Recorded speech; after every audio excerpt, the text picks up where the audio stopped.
많은 사람들이 무거운 스쿼트를 하지만 실제로 무거운 스쿼트를 많이 하는 만큼 로어백이나 발목, 무릎 등의 부상도 많은 게 사실입니다. 그래서 오늘은 무거운 스쿼트를 하지 않고 어떻게 하면 하체 근성장을 이룰 수 있는지에 대해 다뤄보려고 합니다. 저번 리차드슨 선수의 어깨 프레임 영상과 관련해 이 선수의 루틴을 또 알려달라는 요청이 있어 스쿼트 없이 하체 근육을 만드는 이 루틴을 리차드슨이 잘 알려준 영상이 있어 다뤄보려고 합니다. 우선 매번 자신은 하체 하는 날은 5분 정도 마이 마운틴 같은 계단을 오르는 유산소로 웜업을 진행해주거나 레그 익스텐션을 해준다고 하는데요. 혈액의 펌핑을 먼저 대퇴직근이나 대퇴사두근에 넣어주기 위해 시작을 한다고 합니다. 우선 레그 익스텐션으로 웜업을 진행하는 걸 볼 수 있네요.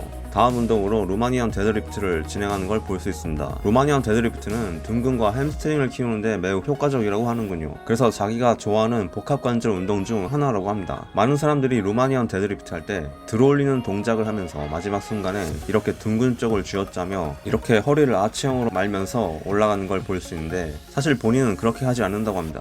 그렇게 했을 때 무거운 무게로 들면 부상의 위험이 있고 허리에 무리를 줄 수 있기 때문이라고 하는데요. 그래서 자기는 이렇게 햄스트링과 둥근의 긴장을 유지한 채로 이렇게 내전근이 스트레칭 된다는 느낌이 들 때까지 완전히 아래로 내려준 다음 위쪽으로 올릴 때는 둥근 쪽을 쥐어짜거나 허리를 아치형으로 말지 않고 이 긴장을 유지한 채로 그대로 자세를 숙인 채로 올라옵니다. 그 다음 다시 내릴 땐 그대로 이 긴장과 앞으로 숙인 자세를 유지한 채로 그대로 내려주는 게 좋다고 하네요. 다음 순서는 불가리안 플랫 스쿼트를 진행할 거라고 하는데요. 분명 스쿼트를 진행하지 않을 거라 이야기했지만 이건 우리가 아는 스쿼트의 변형 버전이며 너무 무거울 필요가 없기 때문에 루틴에 넣었다고 하는데요. 랩 범위를 12에서 15% 정도 사이로 유지하는 것을 목표로 하는 걸 좋아한다고 하네요. 이 운동에서 염두에 둬야 하는 건 벤치나 다리를 거치하는 물체와 본인의 거리인데요. 이렇게 지지하는 물체와 멀리 떨어지게 되면 햄스트링과 둥근에 좀 더 많은 부하가 집중되고 이렇게 물체와 가깝게 붙게 되면 대퇴사두에 더 많은 부하가 집중된다고 합니다. 그래서 집중하려는 부위에 따라 이 간격을 조절해야 한다고 하는데요. 오늘은 대퇴사두에 좀 더 집중하려고 하기 때문에 벤치에 몸을 더 붙이고 진행하는 모습을 볼 수 있네요. 12개에서 14개를 각각 다리를 바꿔가며 진행해주고 한 다리씩 4세트를 진행해줍니다. 이렇게 중량을 추가하고 싶다면 양손에 적정 무게의 덤벨을 몸과 수평하게 편하게 잡고 그대로 진행해주시면 됩니다. 이렇게 높은 랩수와 중량을 추가할 경우 정말 대퇴근이 불타는 걸 느낄 수 있다고 하는군요. 효과 만점이라고 합니다. 다음은 계속해서 싱글 레그 프레스를 진행해줍니다. 다리를 한 짝씩 진행해주는 건 물론 좀 더 힘들지만 좀 더 다리의 자극을 극대화시키고 싶어서 이렇게 진행을 한다고 합니다. 때때로 스쿼트나 양발로 하는 레그 프레스를 진행해줄 때 한쪽 다리보다 다른 한쪽이 유독 더 힘을 더 많이 쓰고 자극을 많이 받는 느낌을 받곤 하는데 싱글 레그 프레스를 하게 되면 이런 언밸런싱을 줄일 수 있어서 이렇게 하게 되었다고 합니다. 싱글 레그 프레스를 할 때도 불가리안 스쿼트를 할 때와 마찬가지로 발의 위치에 따라 자극 먹이는 부위가 조금씩 달라진다고 하는데요. 이렇게 발을 상위 포지션에 넣고 하게 되면 등근과 햄스트링에 자극이 집중되고 이렇게 아래 포지션으로 놓게 되면 대퇴사두에 좀 더 자극이 간다고 합니다. 이렇게 위치에 따라 자극 먹이는 걸 조절만 해줘도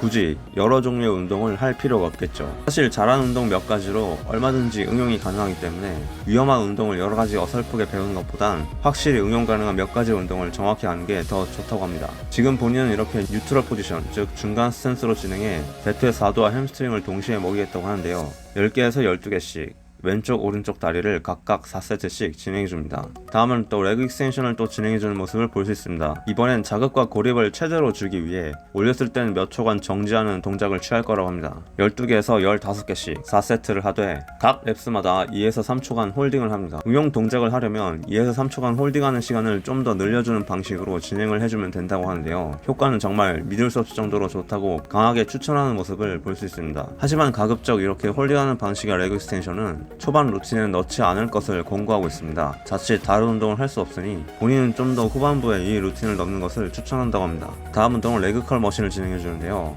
마찬가지로 햄스트링 자극을 주려는 목적으로 진행해준다고 합니다. 개인적으로 가장 좋아하는 햄스트링 자극 머신이라고 하는데요. 그 이유는 이건 절대 치팅을 할 수 없기 때문이라고 하는군요. 특별히 본인은 수축할 때 몇 초간 정지할 거라고 합니다. 10개에서 12개씩 4세트를 반복해주는 걸 볼 수 있습니다. 항상 매 세트를 끝마칠 때쯤 현기증이 나고 쉬면서 에너지를 다시 채우고 또 하고를 반복하는 게 즐겁다고 하는군요. 중간중간 런지를 섞어주는 모습을 볼 수 있고 따로 중량은 추가해서 하지는 않습니다. 어떻게든 계획했던 세트를 끝내는 게 핵심이라고 말합니다. 이렇게 인간적인 모습을 보여주면서 오늘의 하체 운동을 마무리 짓겠다고 하는데요. 지금까지 리차드슨의 하체 운동 루틴에 대해 알아봤고요. 좀 더 많은 특근 건강 정보를 무료로 듣고 싶으시면 구독과 좋아요 누르신 후 다음 영상 시청하시길 바랍니다.